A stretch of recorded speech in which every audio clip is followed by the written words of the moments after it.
realized he made huge mistake. Look what just happened to him. Judge Derek Watson is riding a blazing trail of reality and crashes into a wall of threatening messages coming from concerned Americans.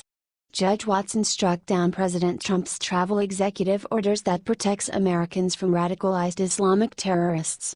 Judge Derek Watson is probably not a very happy guy right now, as he's possibly living on the edge of his seat as he makes his way to court each day.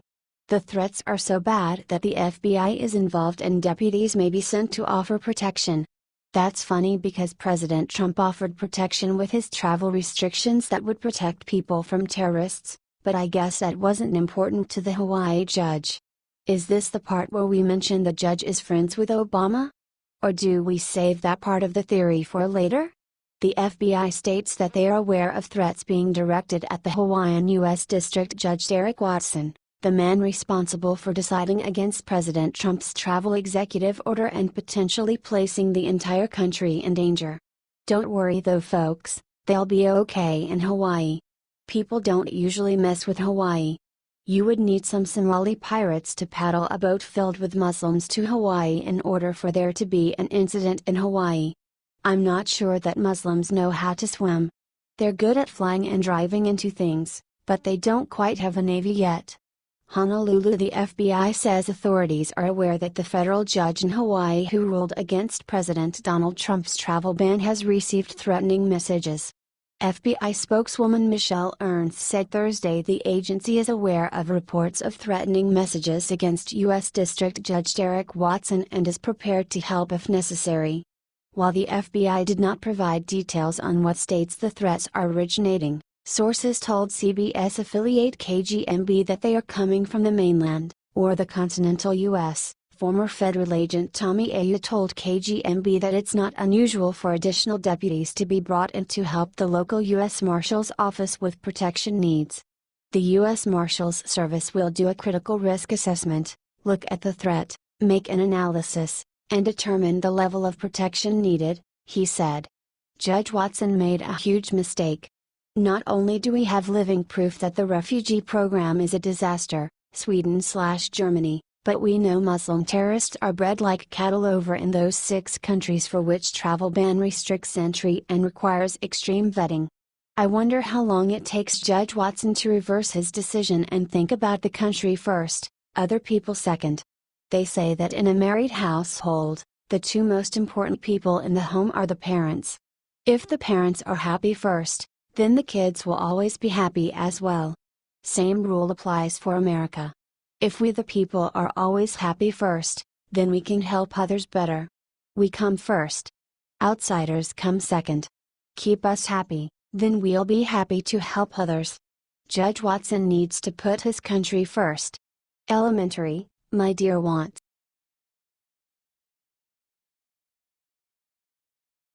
Texas mayor goes nuclear. Look what she just did when illegal Sharia law court opened up for business in her city. Muslims are furious. We Americans have seen how rapidly Sharia law is penetrating into the United States. The radical Muslim development has made sense of that the most ideal approach to assume control over our nation and making Sharia law the tradition that must be adhered to is using the court system, instead of physical compel. In this specific case, a mosque in Irving, Texas has chosen to open its own Sharia court and make conclusions and decision, in view of their own traditions. Once the chairman was advised of the circumstance, she took matters into her own hands, immediately. Chairman Beth Van Duyn and her city council closed down the Sharia court in an ideal route conceivable, by voting to bolster the present Texas state bill that bans remote laws from the decision in their state.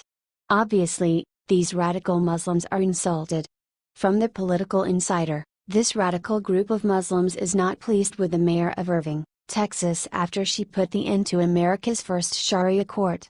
Mayor Beth Van Duyn has accused mosque leaders of creating separate laws for Muslims, which is why the city voted to stop these supposedly voluntary tribunals from operating. In a very close 5-4 vote, the city of Irving ruled to back the Texas state bill banning foreign law from the state. The bill does not mention Sharia or any religion, but it's a huge defeat for Sharia supporters, As such, courts are in violation of the U.S. Constitution. All four of the voluntary court's lawyers were unlicensed in the state of Texas, a third-degree felony. Mayor Beth Van Duyn received several phone calls on the matter.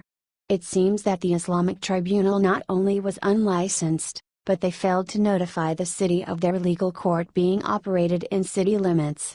She promised to get to the bottom of it, and she did. By their own website's admission, if U.S. law conflicts with Sharia law, we follow Sharia law. It also openly admitted separate rules for men and women in their proceedings, discriminating and humiliating women, which is against the U.S. Constitution. The Islamic Tribunal also openly declared that they hope this will set a precedent that will be emulated and duplicated throughout the country. Here is what she had to say on her Facebook page: "Well done, Mayor Van Duyn. She has set the ideal point of reference for her town, as well as her state, and additionally her nation. We require more leaders to face Sharia law and Sharia courts and decline to give them a chance to endeavor to assume control over our lead of law. What do you think about this? Do not hesitate and write your thoughts in the comment section below. Thank you for reading. H.T. The Political Insight.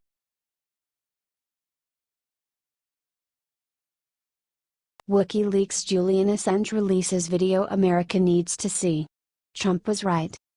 Leader of WikiLeaks Julian Assange is sharing some facts about Hillary Clinton once again. Clearly we already know Hillary is corrupt, but this may take the cake. In the interview below, Assange discusses how one email in all of Hillary's emails stand out above the rest. He shares that all serious analysts know, and even the US government has agreed, that some Saudi figures have been supporting ISIS and funding ISIS, but the dodge has always been that it is some rogue princes using their royal money to do whatever they like, but actually the government disapproves. However, this Hillary Clinton email says that it's not just a rogue prince, but the actual governments of Saudi Arabia and Qatar. When asked more details about the relations between Hillary and these governments, Assange shares a startling discovery. These governments are funding the Clinton Foundation, buying arms from the US and funding ISIS and ISIL.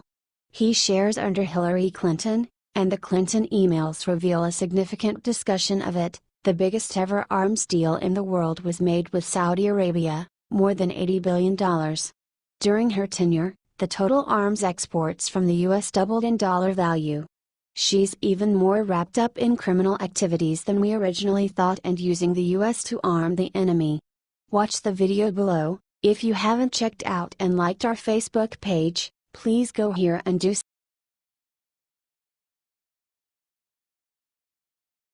Obama scandal just erupts in federal court. He won't be able to avoid this gargantuan lawsuit. Judicial Watch has proceeded with its constant push to convey responsibility to the administration. In the course of recent years, and particularly with the expansion of Hillary Clinton to the Obama organization, there has been sufficient defilement to give all-day work to scores of attorneys and agents for quite a long time to come. It's a declaration to the quality of our republic that we have survived the misgovernment these individuals have exacted on us.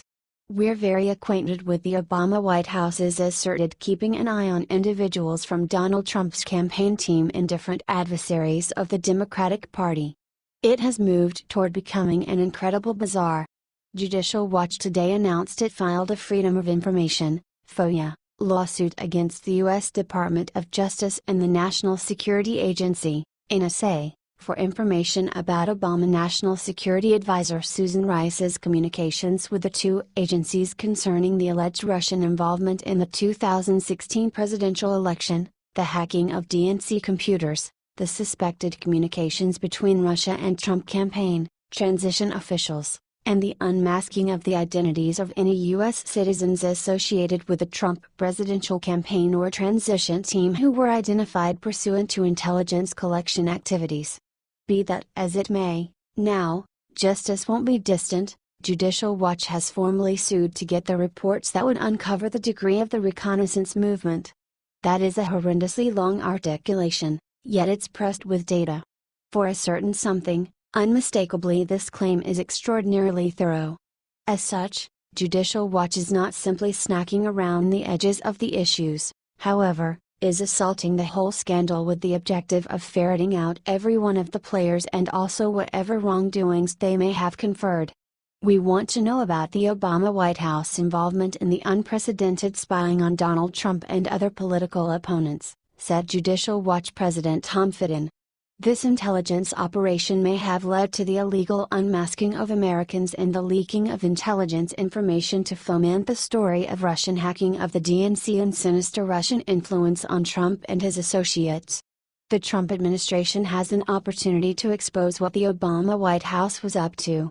Given the seriousness of some of those claimed wrongdoings, it's nothing unexpected that the administration is attempting to sit on this data.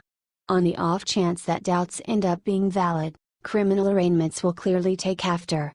Not just that, the respectability and open trust of our intelligence offices, as of now having taken a hit, will be additionally harmed. This is the situation that could very well tear things wide open, America.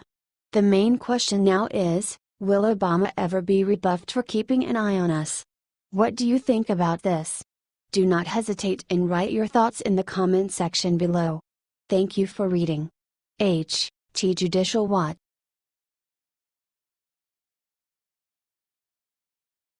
Russia goes public on Obama's secrets that happened during Obama's terms in office. Ever since Donald Trump got elected as president, liberals have been incessantly pushing the ridiculous propaganda about his collusion with the Russian government. As their narrative reaches a fever pitch with no sign of stopping anytime soon, Russia is about to drop a massive bombshell on Obama, and unfortunately for him and the Democrats, things could get really nasty very soon. In a recent press conference on U.S. Russia relations, Russian Foreign Ministry spokesperson Maria Zakharova said that Russia is considering publishing leaks about dirty secrets that Obama and his administration asked for the Russian government to keep private. The issue came up when she was specifically asked about the future of Russian-U.S. diplomatic relations in the context of the current atmosphere in Washington, D.C. Maria Zakharova: We provided our views on bilateral relations and the reasons for blocking them under President Obama. We said that we were willing to work with the new U.S. administration, under President Trump. I don't think we need to invent anything in this respect, because so much has been said before. Simply, we should start concrete practical work. We are ready for this. From mid.true, Zakharova went on to say that over the past few years they have witnessed many strange things with the Obama administration, things that directly violated how the Russian government transitionally did business. Whenever the Russian government would meet with the Obama administration, she said the U.S. State Department would always demand that the visit be kept a secret, which put Russia and the media in a strange situation. She expressed her frustration with the Democrats' recent practice of leaking confidential and secret information, saying that this practice would soon come to bite Barack Obama directly in the ass. Here's what she had to say: Also, I would like to say that if the practice of leaking information that concerns not just the United States but also Russia, which has become a tradition in Washington in the past few years, continues, there will come a day when the media will publish leaks about the things that Washington asked us to keep secret, for example, things that happened during President Obama's terms in office. Believe me, this could be very interesting information. Our American colleagues must decide if they respect the diplomatic procedure, if they keep their word on the arrangements made between us, primarily arrangements made at their own request, or we create a few very nice surprises for each other. We can only assume that if Obama loyalists still hiding in the White House continue to leak intel, it's inevitable that Russia will drop a bomb about